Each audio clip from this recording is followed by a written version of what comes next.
Welcome welcome welcome. स्वागत है आप सबका आज के इस रिवीजन सेशन में, जहां हम रिवाइज करेंगे क्या, review of financial information. Sir, review of financial information क्या है? तो बेसिकली सबसे पहले समझो रिव्यू क्या होता है। मैंने कहा रिव्यू समझने से पहले ऑडिट बताओ क्या है। ऑडिट का ओवरऑल ऑब्जेक्टिव था, हमको चाहिए RA RA RA RA RA RA reasonable assurance. Reasonable assurance that the financial statement as a whole are free from material misstatement. जब ये रीजनेबल एश्योरेंस मिल जाती है कि फाइनेंशियल स्टेटमेंट में मटेरियल मिसस्टेटमेंट नहीं है, तो आप अपना ओपिनियन एक्सप्रेस करते हो। सर किस चीज को लेके? क्योंकि कोई मटेरियल मिसस्टेटमेंट नहीं है, तो आप कह सकते हो financial statements are prepared in all material respects as per the applicable FRF. हम जब ऑडिट करते हैं तो हम क्या करते हैं सर, हम अपनी ऑडिट रिस्क को रिड्यूस करते हैं to an acceptably low level. क्या ये बात समझ आती है? हाँ सर। पर जब मैं वर्ड करता हूं ना यूज रिव्यू, तो रिव्यू में रीजनेबल एश्योरेंस नहीं है, लिमिटेड एश्योरेंस है। ओ, लिमिटेड एश्योरेंस का मतलब है जो मेरी इंगेजमेंट रिस्क है उसको मैं रिड्यूस करूंगा टू एन एक्सेप्टेबल लेवल। क्या ये बात समझ आती है? हाँ सर। तो आप ऐसा कह सकते हो रिव्यू के अंदर जो रिस्क है it is more than any other audit engagement. क्या ये बात क्लियर है? हाँ सर। अब सर ये जो लोअर लेवल ऑफ एश्योरेंस है मिलती कैसे है? मुझे बताओ। ऑडिट में क्या रहता था सर? ऑडिट प्रोसीजर्स करते थे, ऑडिट एविडेंस मिलता था, कंक्लूजन ड्रॉ करते थे, ओपिनियन बनता था। जब मैं बात करता हूं रिव्यू की, थोड़े से चेंजेस होंगे। प्रोसीजर्स पूरे नहीं करने, फ्यूअर प्रोसीजर्स करने हैं। इसमें दो फेमस प्रोसीजर्स चलते हैं मार्केट में, इंक्वायरी और एनालिटिकल प्रोसीजर। जो एविडेंस मिलेगा वही सफिशिएंट एंड एप्रोप्रिएट एविडेंस चाहिए, पेट तो भरना है। प्लस पर जो आप कंक्लूजन निकालोगे ना, it will be a limited conclusion, और ओपिनियन की तो तुम बात ही मत करना। ठीक है? ठीक है सर। अब हमने स्टार्ट किया सर साड़ी 2400। साड़ी पहनने की सही उम्र क्या है? 24 साल। साड़ी पहनने की सही उम्र है 24 साल, तो साड़ी 2400 से स्टार्ट किया। Engagement to review historical financial information, ये दो चीजों की बात करता है। Review of the financial information जब आप कंपनी के ऑडिटर नहीं हो, जब आप कंपनी के ऑडिटर नहीं हो। दूसरी चीज, form and content of the report. Sir एक बात बताओ, जो लिस्टेड एंटिटीज होती है जिनका क्वार्टरली रिव्यू होता है, जिनमें कंपनी का ही ऑडिटर रिव्यू कर रहा होता है, वो इसमें नहीं आएगा? नहीं, वो अगले वाले में आएगा। वो अगले वाले में आएगा जो हम नेक्स्ट क्लास में पढ़ेंगे। ठीक है सर। फिर हमने देखा एसआरई 2400 को हम 3 भागों में बांटेंगे। सर ये 3 भाग क्या है? इंगेजमेंट, एक्सेप्टेंस, ठीक है। दूसरा क्या है? परफॉर्मिंग द एंगेजमेंट, प्रोसीजर्स की बात होती है। And last part is reporting and conclusion. जो रिपोर्टिंग एंड कंक्लूजन है, आई होप आप तक समझ गए हो, is nothing but your revision of SA 700 की सीरीज। क्लियर है पॉइंट? Yes sir. सबसे पहला टॉपिक आता है factors affecting the acceptance and continuance of engagement. इसमें हमको क्या ध्यान रखना है? मैंने कहा कुछ नहीं, unless required by law regulation आप एंगेजमेंट को एक्सेप्ट नहीं करोगे, रिव्यू एंगेजमेंट को एक्सेप्ट नहीं करोगे। कब? जब आप इन लूजर से सेटिस्फाइड नहीं हो। इन लूजर कौन है? मैनेजमेंट। जो है मैनेजमेंट वो क्या है? लूजर है। जब आप इन लूजर से सेटिस्फाइड नहीं हो, आप एंगेजमेंट एक्सेप्ट मत करो। अब सर ये इन लूजर का क्या मतलब है? इनका मतलब है इंटीग्रिटी। मैनेजमेंट की इंटीग्रिटी नहीं है। इनका मतलब है इंफॉर्मेशन। इंफॉर्मेशन नहीं है। Information needed is likely to be unavailable, unreliable. In looser, looser मतलब loose, LOS, limitation on scope. आपको लगता है there will be a limitation on the scope of engagement such that at the end you will be disclaiming your conclusion. जब end में conclusion disclaim ही करना है, देना ही नहीं है, तो engagement accept क्यों करूं? बोलो हम नहीं कर रहे। ठीक है सर। ER का क्या मतलब था? ethical requirement. आप एज अ engagement टीम अपनी ethical requirement से comply नहीं कर पाओगे। एंड लास्ट पॉइंट क्या था? इन लूजर से you are not satisfied. You are not satisfied about this review engagement. आप सेटिस्फाइड नहीं हो अबाउट दिस रिव्यू एंगेजमेंट। आपको लगता है कोई रैशनल पर्पस नहीं है। सर हमारा रैशनल पर्पस कब बिगड़ जाता है? जब आप एक पर्टिकुलर लिमिट से ज्यादा एमएल पी लेते हो। जब आप एक पर्टिकुलर लिमिट से ज्यादा एमएल पी लेते हो, सर इसका क्या मतलब है? Limitation on scope. एम का मतलब क्या था? Misuse of the practitioners name. L का मतलब था लॉ रेगुलेशन की वजह से रिव्यू हो रहा था, बट लॉ रेगुलेशन कहता है ऑडिट होना चाहिए। Now you are questioning the appropriateness of review engagement. तो मैंने कहा जब आप क्वेश्चन कर रहे हो एप्रोप्रिएटनेस ऑफ रिव्यू एंगेजमेंट, तो आपको लग रहा है कोई और एंगेजमेंट होनी चाहिए। सर कोई और क्या? या तो ऑडिट एंगेजमेंट होनी चाहिए या अश्योरेंस एंगेजमेंट होनी ही नहीं चाहिए। तो कौन सी एंगेजमेंट होगी? बाकी वो जो एसआरएस में पढ़ाई थी, कंपाइलेशन एंगेजमेंट हो सकती है, एग्रीड अपॉन प्रोसीजर्स हो सकती है। यू गॉट द पॉइंट और नॉट? यस सर, समझ गए हम ये बात। तो मैंने कहा वापिस एक बार अपने नोट्स पे आओ, देखो क्या कहता है। देखो क्या कहता है गुरु, देखो क्या कहता है। सारे के सारे गामा को लेकर गाते चली च च च च। तो मैंने कहा ये हमने बेसिक बातें की थी। अब थोड़े से ना नोट्स याद रखना। सर क्या? जो आपके फाइनेंशियल स्टेटमेंट से ये जनरल पर्पस भी हो सकते हैं, स्पेशल पर्पस भी। स्पेशल पर्पस का क्या मतलब था? CRC, टर टर टर, क्रेडिटर, रेगुलेटर, कॉन्ट्रैक्टर, जो हमने ऐसे 800 में पढ़ा था, तो उसकी फील लेके चलना। समझ गए? समझ गए सर। रोमा लिमिटेड वाला ICA के स्टडी मटेरियल का एग्जांपल है, that's also we have covered. अब ये हमने टॉपिक अभी अभी डिस्कस किया। फिर आती है सर कुछ बेसिक बातें। Pre conditions for accepting review engagement, same as audit. सारे बच्चे स्माइल करो, सेम एज ऑडिट। जो चीजें ऑडिट में पड़ी वही की वही यहां पे है। प्री कंडीशन का क्या मतलब है? पहले ऑडिट से पहले कौन आया? Financial statement. फाइनेंशियल स्टेटमेंट से पहले कौन आया? FRF। तो सबसे पहले बोलो जो FRF है वो एक्सेप्टेबल होना चाहिए। दूसरी चीज, आपने मैनेजमेंट के साथ एग्रीमेंट किया जहां पे वो समझती है, वो एक्नॉलेज करती है, अंडरस्टैंड करती है, एक्नॉलेज करती है उसकी रिस्पॉन्सिबिलिटी तीन चीजों को लेके, financial statements, internal control, to provide the auditor with आउ। आउ का क्या मतलब था? All information, additional information and unrestricted access within the entity जो ऑडिटर को रिक्वायर्ड रहती है। क्लियर है points? Yes sir. Then comes agreeing to the terms of engagement. इसमें कुछ नहीं है, जब भी आप एंगेजमेंट स्टार्ट करो उससे पहले एंगेजमेंट लेटर एंटर कर लेना, ठीक है, रिटर्न में एंटर करना। उसके बाद सर एक बात बताओ, अगर मैंने एंगेजमेंट में एंटर करा, मैनेजमेंट कहती है एंगेजमेंट को चेंज करो, तो मुझे क्या चाहिए? RJ। RJ का क्या मतलब था? Reasonable justification. कई बार ऐसा हो सकता है आपको बोले रिव्यू से हटो और नॉन अश्योरेंस एंगेजमेंट पे जाओ, तब भी क्या चाहिए? RJ। और अगर RJ है यानी रीजनेबल जस्टिफिकेशन है, तो आप एक नया एग्रीमेंट एंटर करेंगे, नया एंगेजमेंट लेटर एंटर करेंगे। क्लियर है पॉइंट्स? Yes sir. बाकी सारी बातें same as audit, nothing new. अब आते हैं सर आपके रिव्यू प्रोसीजर्स पे। क्या क्या करना है? सबसे पहले तो गुरु मटीरियलिटी निकाल लो। सर मटीरियलिटी वैसी निकलेगी जैसे ऑडिट में निकलती थी, सेम टू सेम। ऐसे 320 मटीरियलिटी आप पूरे फाइनेंशियल स्टेटमेंट्स की मटीरियलिटी निकालोगे। क्यों निकालते हैं? ऐसे 530 के लिए, ऐसे 450 के लिए, for performing the procedures and for evaluation of the misstatement. That's it, that's it sir. अब जब मैं बात करता हूं मटीरियलिटी की, अच्छा उसमें एक बात और थी, क्या लेवल ऑफ अश्योरेंस चेंज होने से मटीरियलिटी चेंज होती है? जल्दी से बताओ। जो जो बच्चे लाइव देख रहे हैं फटाफट एक बार मुझे आंसर दे दो चैट बॉक्स में।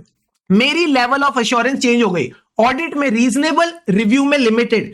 क्या लेवल ऑफ अश्योरेंस चेंज होने से मटीरियलिटी पे फर्क पड़ता है? मैंने कहा नहीं, नहीं बाबा नहीं। वेरी वेरी गुड, कोई फर्क नहीं पड़ता। लेवल ऑफ अश्योरेंस बदलने से भी मटीरियलिटी स्टेज द सेम। जो मटीरियल है वो सेम रहता है regardless of the level of assurance. अच्छा एक बात और, क्या मुझे अगर नई इंफॉर्मेशन मिलती है तो क्या मैं मटीरियलिटी चेंज कर सकता हूं? हाँ सर। तो जब भी आपको कोई ऐसी इंफॉर्मेशन मिलती है जो अगर पहले पता होती तो आप डिफरेंट मटीरियलिटी निकालते, तो आप उसको रिवाइज कर सकते हो। इसका हमने एग्जांपल ऐसे 320 में क्या पढ़ा था? सर आपने करी कंट्रोल की टेस्टिंग, आपको लगता है कंट्रोल रिस्क ज्यादा है, कंट्रोल्स बड़े खराब है। कंट्रोल रिस्क ज्यादा है तो क्या होगा? रिस्क ऑफ मटीरियल मिसस्टेटमेंट ज्यादा होगी। हाँ, अब जल्दी से एक बात बताओ, आप अपनी डिटेक्शन रिस्क को ज्यादा रखोगे कम? सर कम रखेंगे। डिटेक्शन रिस्क को कम रखने के लिए मटीरियलिटी को बढ़ा दो। सारे बच्चे बोलो, डिटेक्शन रिस्क को कम करने के लिए मटीरियलिटी बढ़ा दो। सिंपल सी बात है। Quickly give me a thumbs up in the chat box, जल्दी से।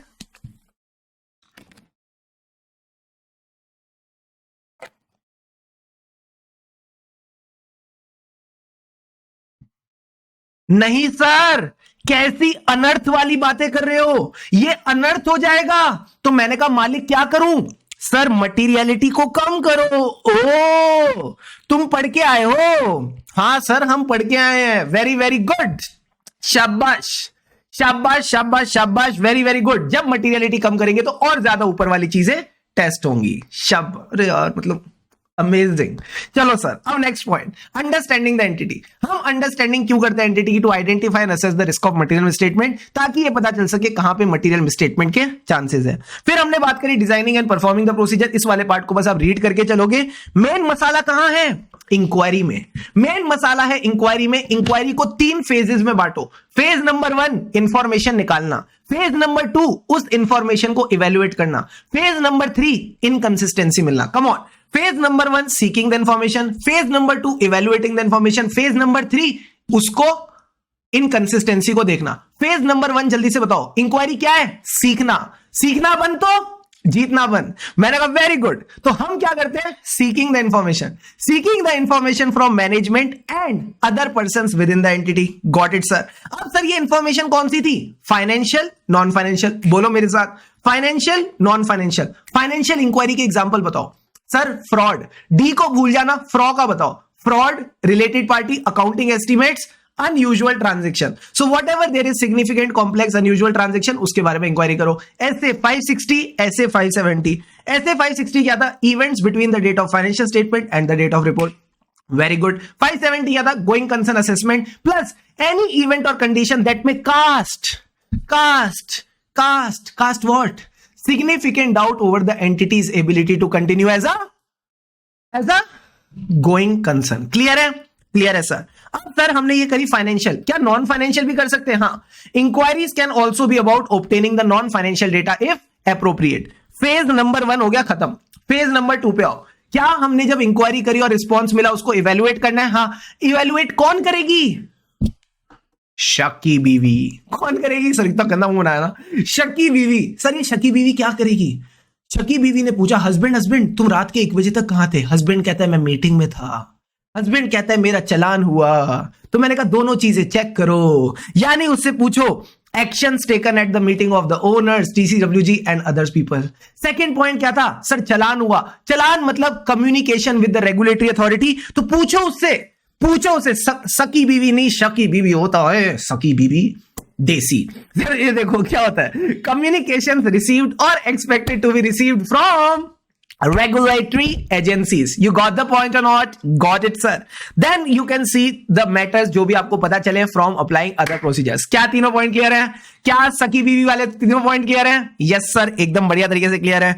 फिर उसके बाद मैंने बोला थर्ड फेज पे आ जाओ, इनकंसिस्टेंसी। जब भी कोई इनकंसिस्टेंसी मिलती, यानी हमारे दो एविडेंस के बीच में इनकंसिस्टेंसी है, बैंक कंफर्मेशन बैंक सर्टिफिकेट से मैच ही नहीं कर रही हो, तो क्या करो, इंक्वायरी करो। और जो मैनेजमेंट रिस्पॉन्स दे देखो क्या वो रीजनेबल है, रीजनेबलनेस ऑफ द रिस्पॉन्स देखो। दूसरा उसकी हमें क्या देखनी है, कंसिस्टेंसी। किसकी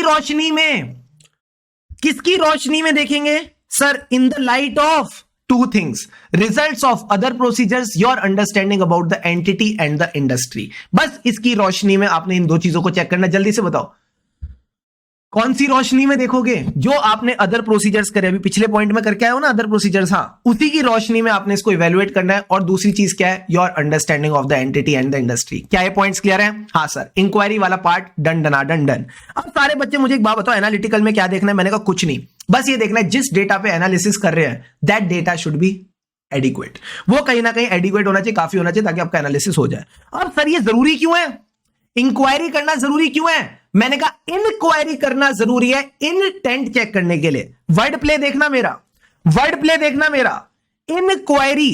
इंक्वायरी करना जरूरी क्यों है?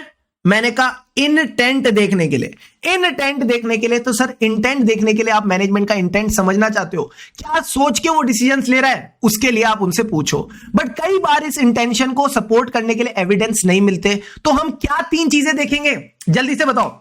12 साल का बच्चा कहता है 12 घंटे पढ़ूंगा, 12 साल का बच्चा कह रहा है 12 घंटे पढ़ूंगा, तो तुम बताओ इसका इंटेंट कैसे चेक करोगे? क्या ये पहले 12 घंटे पढ़ चुका है, क्या इसकी बस की है, प्लस इसको ये क्या मोटिवेशन है 12 घंटे पढ़ने की। यानी you will see the past history, reasoning behind it. And तीसरा पॉइंट क्या था? तीसरा पॉइंट था ability of the person to do that thing. तो यही आपने 3 चीजें देखनी है, understand the past history, understand the reasons and understand the ability to carry out that course of action। इससे आपको corroborative evidence मिल जाएगा। दूसरी चीज सर, जब भी इंक्वायरी का रिस्पॉन्स इवेल्युएट कर रहे हैं तो हम क्या बन जाते हैं, शकी बीवी। शकी बीवी के अंदर कौन सी क्वालिटी ऑडिटर की, प्रोफेशनल स्केप्टिसिज्म, तो वो लगा लेना। And last point is inquiry से आपकी जो अंडरस्टैंडिंग अबाउट द एंटिटी वो इंप्रूव होती है। तो you can obtain and update your understanding of the entity and its environment, ताकि आपको यह पता चल सके कौन से एरियाज में मटेरियल मिसस्टेटमेंट है। अच्छा, what is the best part about this point, जल्दी से बताओ सर। इसका बेस्ट पार्ट ये है, ये इंक्वायरी का लास्ट पॉइंट है, एनालिटिकल का फर्स्ट। कम ऑन, इंक्वायरी का लास्ट पॉइंट है, एनालिटिकल का फर्स्ट, तो यही पॉइंट आपने रिपीट करना है। Analytical procedures help you to obtain and update your understanding about the entity environment so that आपको पता चल सके कौन से एरियाज में मटेरियल मिसस्टेटमेंट है। क्लियर है पॉइंट? हाँ सर। अब इसके अलावा ये जो पॉइंट है एनालिटिकल प्रोसीजर्स वाला, वो क्या कहता है, आप बताओ एनालिटिकल में आपको लगता है मटेरियल मिसस्टेटमेंट कब होगी? सर जब इनकंसिस्टेंसी मिलती है, जब इनकंसिस्टेंसी मिलती है in the expected values and the financial statement. तो जब भी इनकंसिस्टेंसी वेरिएंसेस मिलेंगी from expected values, trends and norms in the financial statement, तो आपको लगेगा मटेरियल मिसस्टेटमेंट है। अब अगर इनकंसिस्टेंसी मिली तो क्या आपको एक्स्ट्रा प्रोसीजर्स करने पड़ते हैं? हाँ sir, you can perform additional procedures when ever you become aware कि फाइनेंशियल स्टेटमेंट में मटेरियल मिसस्टेटमेंट होगी। अब जब मैं प्रोसीजर करूंगा क्या मुझे उसका फल मिलेगा? हाँ, किसके फॉर्म में? एविडेंस के फॉर्म में। जब जब आप प्रोसीजर करोगे तब तब एविडेंस मिलेगा। कौन सा एविडेंस? सपोर्टिंग एविडेंस, जिसको प्यार से बोलते हैं corroborative audit evidence, providing the corroborative evidence to the inquiries and other analytical procedures. क्या यहां तक सारी बातें क्लियर हैं? Come on. यस सर, इसका एक एग्जांपल डिस्कस किया था, month on month comparative analysis of revenue and cost figures. जल्दी से बताइए। Then we cover the procedures to cater to specific circumstances.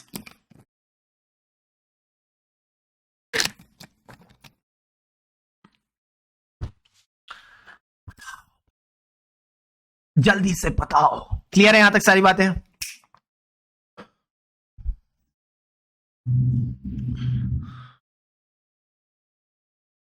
Yes sir. अब आ जाओ मेरे साथ, procedures to address specific circumstance. Sir procedures to address specific circumstance का best part क्या है? कुछ नया नहीं है, कुछ नया नहीं है, बस आपको फ्लो ऑफ एसेस ध्यान में रखना है। सर फ्लो ऑफ एसेस क्या था? फ्रॉड। किसके साथ? Related party. जब भी आप फ्रॉड करोगे with the related party, it is what? It is a non compliance with laws and regulation. जब नॉन कंप्लायंस करोगे तो इतनी भारी पेनल्टी लगाएंगे, इतनी भारी पेनल्टी लगाएंगे कि गोइंग कंसर्न खतरे में आ जाएगा। यानी आपने फिर गोइंग कंसर्न की बात करनी है। आखिरी में जब गोइंग कंसर्न खतरे में आए तो दूसरों के पास जाओ, दूसरों के पास जाओ, यानी use the work performed by others. अब इसमें ध्यान रखना, मेन चीजें क्या है, जिन जिनको मैंने लाल करके दे रखा है उन पे फोकस करना। रिलेटेड पार्टी में क्या रहना है? अलर्ट। रिलेटेड पार्टी में क्या रहना है? Everyone alert. सारे के सारे बच्चे रहेंगे अलर्ट। अलर्ट किसको लेके? हो सकता है कोई रिलेटेड पार्टी रिलेशनशिप, कोई रिलेटेड पार्टी ट्रांजैक्शन मिल जाए जो मैनेजमेंट ने आपको पहले नहीं बताई। प्लस आपको कोई ऐसी ट्रांजैक्शन मिल सकती है जो आर्म्स लेंथ प्राइस पे नहीं है, which is significantly outside the normal course of business. तो ऐसी ट्रांजैक्शन किसके साथ होती है? हर किसी के साथ या रिलेटेड पार्टी के साथ? रिलेटेड पार्टी के साथ। तो आपने देखना क्या इसमें रिलेटेड पार्टी इन्वॉल्व है, plus what is the logic, what is the business rational of such transaction. फिर हमने बात करी फ्रॉड और नोक्लार की। अगर कल को कोई फ्रॉड और नोक्लार मिलता है, इसके बारे में मैनेजमेंट और टीसीडब्ल्यूजी को बताओ, प्लस उनसे पूछो इसका फाइनेंशियल स्टेटमेंट्स पे क्या इफेक्ट रहेगा। Also consider your duty and your responsibility to inform to a third party, to a external party, like हमारे 143(12) में होता है, हम सेंट्रल गवर्नमेंट को ADT 4 में इन्फॉर्म करते हैं अबाउट द फ्रॉड, जब भी फ्रॉड 1 करोड़ या उससे ज्यादा होता है। क्लियर है? क्लियर है सर। गोइंग कंसर्न में तो बड़ा सिंपल है, आपने चेक करना है क्या गोइंग कंसर्न एप्रोप्रिएट है कि नहीं। क्या आपको अगर कोई इवेंट्स और कंडीशंस मिले which cast significant doubt on entities ability to continue as going concern, तो हम क्या देखते हैं? मैनेजमेंट का प्लान। उस मैनेजमेंट के प्लान में बस 2 क्वालिटीज होनी चाहिए, एक तो वो सिचुएशन को इंप्रूव करे, दूसरा फीजिबल हो। तो you need to just see 2 things, management का प्लान फीजिबल है, it will improve the situation, and then फिर इवेल्युएट करो क्या गोइंग कंसर्न एप्रोप्रिएट है या नहीं। That's it. ठीक है सर। फिर आखिरी में आता है use the work perform by others. बड़ा सिंपल है, या तो आप अदर प्रैक्टिशनर का काम यूज कर सकते हो जिसमें ऐसे 600 की फील है, या आप किसी एक्सपर्ट का काम यूज कर सकते हो जिसमें ऐसे 620 की फील है। किसी का भी काम यूज करो, we don't give a damn. हमको क्या जानना है, क्या उसका काम आपके लिए एडिक्वेट है कि नहीं। Just see that other person work is adequate for you और नॉट। क्लियर है पॉइंट? Yes sir. बस इसके बाद हमने एक और बढ़िया वाली बात की थी और फिर कल की क्लास खत्म कर दी थी। सर क्या मानो मानो मानो मानो या ना मानो? सर क्या बोल रहे हो, मेरी बात सुनो, ठीक है। जब आप अपने ऑडिट प्रोसीजर कर रहे थे आपको फील आई, सर कौन सी? आपको लगा मटेरियल मिसस्टेटमेंट हो सकती है। ओ, अब जब आपको फील आ रही है कि मटेरियल मिसस्टेटमेंट हो सकती है, तो क्या आप इस फील को यकीन में बदलना चाहते हो? हाँ सर। कैसे बदलेंगे? एडिशनल प्रोसीजर्स करके। You need to perform additional procedures to prove whether the material misstatement not exist or material misstatement exist. यानी आपको additional procedures करने पड़ेंगे to conclude that the matter is not likely to cause the financial statements to be materially misstated or the matter is likely to cause the financial statement to be materially misstated. इनमें से कुछ रह सकता है। Additional procedures का मतलब बताओ sir. जो तुम पहले कर रहे थे ना उसकी मात्रा बढ़ा दो। यानी इंक्वायरी और एनालिटिकल प्रोसीजर्स, उसकी खुराक बढ़ा दी, यानी additional inquiry, additional analytical procedure. यानी जिस एरिया में लग रहा है मटेरियल मिसस्टेटमेंट है उसमें और फोकस तरीके से करो। ठीक है सर। दूसरी चीज मैंने कहा, दूसरी चीज है you can try something else. अगर आप बोर हो गए हो एनालिटिकल प्रोसीजर्स और इंक्वायरी करते करते, कुछ और ट्राई कर लो। टेस्ट ऑफ डिटेल्स चलेगा? चलेगा सर। एक्सटर्नल कंफर्मेशन चलेगा? चलेगा। अच्छा एक बात ध्यान रखना, मैंने टेस्ट ऑफ डिटेल्स और एक्सटर्नल कंफर्मेशन करे, क्या इसका मतलब यह है कि मैं अब रिव्यू से ऑडिट की तरफ जा रहा हूं? नहीं, रहेगा ये रिव्यू ही रहेगी, ये लिमिटेड अश्योरेंस ही। तो याद रखना इससे फर्क नहीं पड़ता, ये लिमिटेड अश्योरेंस और रिव्यू ही रहता है। प्लस अगर आपको इससे भी एविडेंस नहीं मिल रहा तो प्रभु ने क्या कहा था? मेहनत करते चलो, मेहनत करते चलो, एक दिन फल मिलेगा। So continue performing the procedure जब तक आपको ए और बी ना मिल जाए। बट अगर मैनेजमेंट एविडेंस दे ही नहीं रही, हमको कितनी ही प्रोसीजर कर ले, मैनेजमेंट तो एविडेंस दे, हमारे हाथ बंधे हुए हैं। तो मैंने कहा कोई बात नहीं, मैंने कहा कोई बात नहीं, if you are unable to conclude the A और B above then it is a limitation on scope and you will be not be able to form a unmodified conclusion. क्या यहां तक सारी बातें क्लियर थी? ठीक है सर। फिर हमने बात करी सब्सिक्वेंट इवेंट्स की। इसका टॉपिक एकदम सेम आपका ऐसे 560 वाला। सर दो तरह के सब्सिक्वेंट इवेंट होते हैं, कौन से वाले? डेट ऑफ फाइनेंशियल स्टेटमेंट से लेके डेट ऑफ ऑडिट रिपोर्ट। ठीक है सर। फिर रिपोर्ट के बाद वाले जो रिपोर्ट तक होते हैं उनको क्या कहते हैं? Adjusting, non adjusting. Come on, इधर देखो, एडजस्टिंग और नॉन एडजस्टिंग। तो जो एडजस्टिंग और नॉन एडजस्टिंग इवेंट्स हैं, ठीक है, इनका आपने क्या देखना है? अगर एडजस्टमेंट होना था या इनका डिस्क्लोजर होना था तो हुआ है कि नहीं, तो ये सबसे पहली चीज आपने देखनी है। ठीक है सर। अगर नहीं हुआ तो रिक्वेस्ट करो, करवा देंगे। ठीक है सर।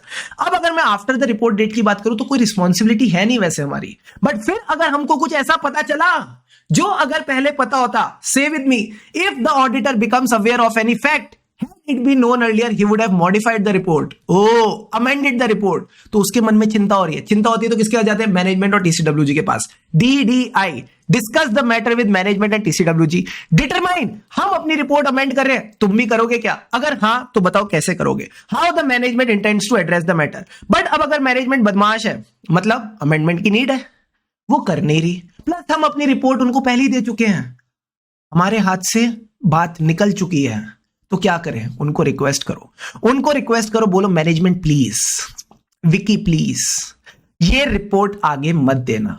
मैनेजमेंट ने दे दी, मैनेजमेंट ने दे दी। अब क्या करोगे? सर जो बन पड़ेगा कर लेंगे, we will take appropriate action to prevent the reliance on report. क्या ये पॉइंट क्लियर है? हाँ सर। फिर हमने बात करी थी रिटर्न रिप्रेजेंटेशन की। रिटर्न रिप्रेजेंटेशन किसके ऊपर होती है? जो मैनेजमेंट की रिस्पॉन्सिबिलिटीज है, प्लस मैनेजमेंट ने पूरी इंफॉर्मेशन ऑडिटर रिव्यूअर को सारी इंफॉर्मेशन दे दी है and all the transactions are recorded. Plus हमने एक्स्ट्रा रिटर्न रिप्रेजेंटेशन किसके लिए ली थी? वही फाइनेंशियल इंक्वायरीज के लिए, फ्रॉड के लिए, रिलेटेड पार्टी के लिए, अकाउंटिंग एस्टिमेट इसमें नहीं आता। अनयूजुअल ट्रांजेक्शन यानी transaction outside normal course of business या नॉन मॉनेटरी ट्रांजैक्शंस, इसके लिए लेते हैं। और हमारा ऐसे 560 570 सब्सिक्वेंट इवेंट्स और गोइंग कंसर्न, इन चीजों के लिए लेते हैं। प्लस अगर मैनेजमेंट रिटर्न रिप्रेजेंटेशन ना दे तो उसका गला मत पकड़ लेना, पहले डिस्कस करना, क्यों नहीं दे रहे बे, पूछो उसको क्यों नहीं देख रहे बे।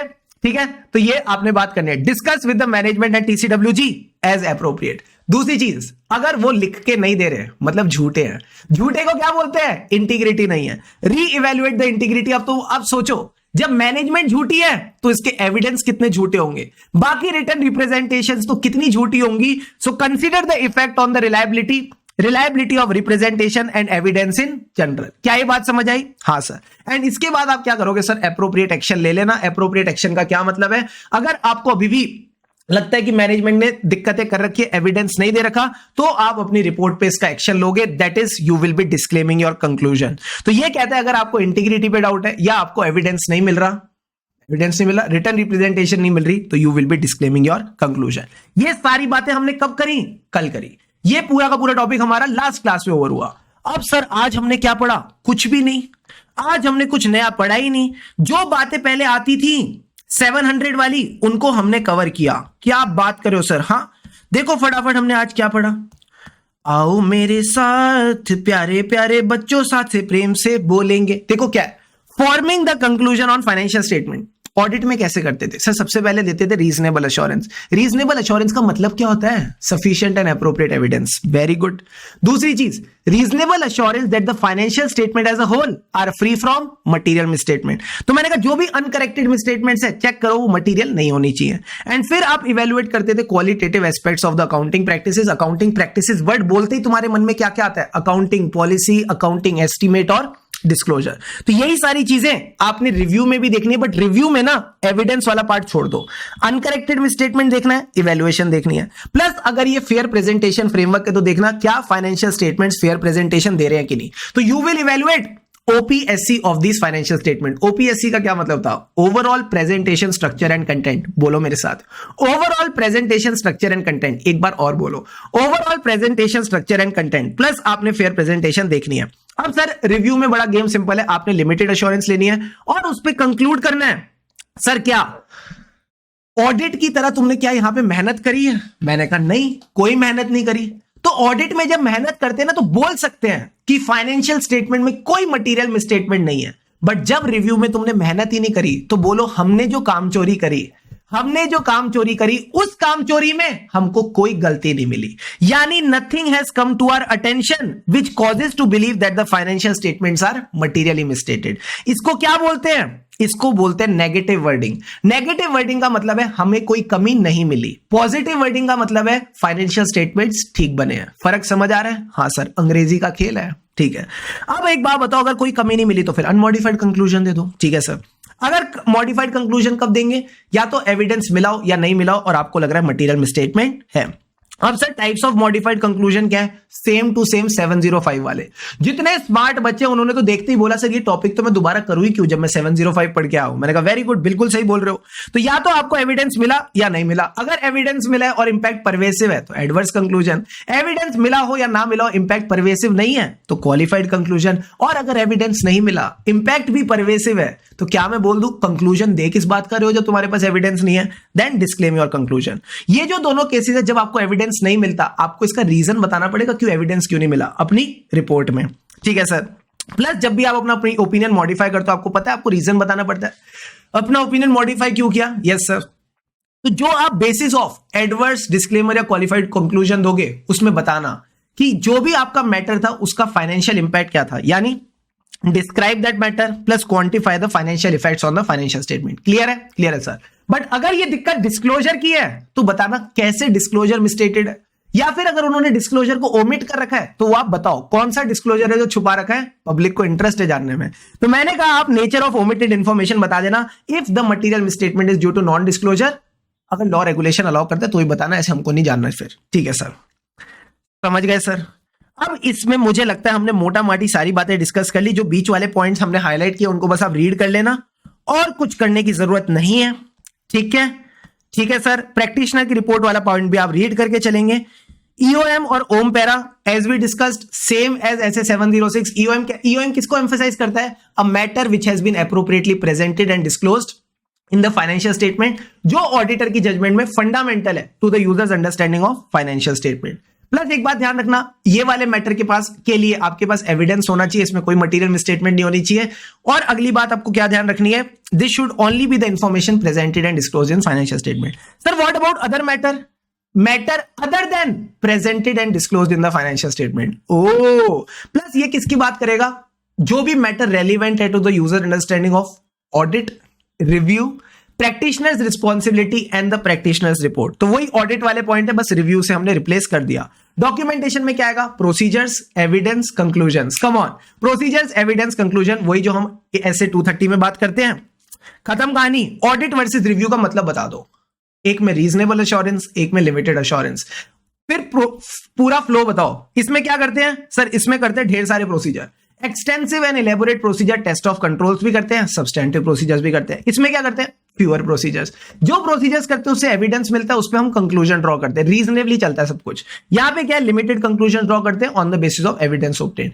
यहां पे आप ओपिनियन दे सकते हो, वहां पे ओपिनियन नहीं दे सकते। Your assurance opinion can be expressed, it is positively worded. यहां पे अश्योरेंस कंक्लूजन है, इट इज नेगेटिवली वर्डेड। अब सारे बच्चे एक बात समझना, क्या you are conducting the review of financial statement, it is gathered upon inquiry, there is a possibility of material misstatement। जल्दी से सारे के सारे बच्चे एक बात बताओ, क्या इस पॉसिबिलिटी को यकीन में कैसे बदलोगे? ये क्वेश्चन आ गया एग्जाम में, जल्दी से बता दो। Already discussed in the notes, अब आपने आंसर देना।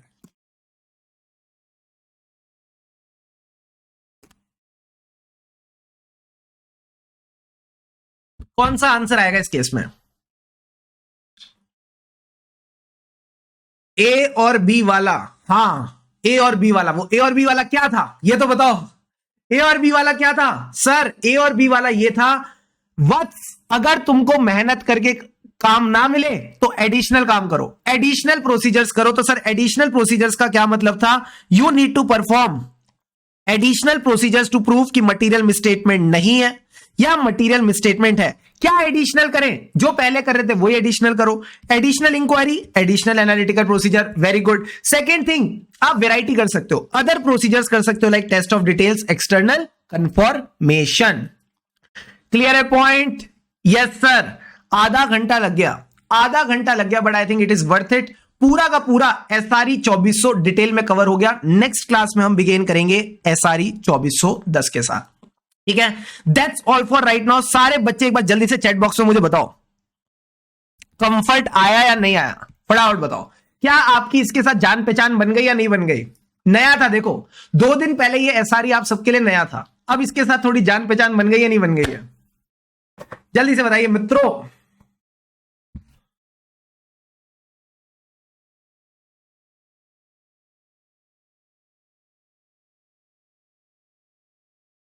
Come on.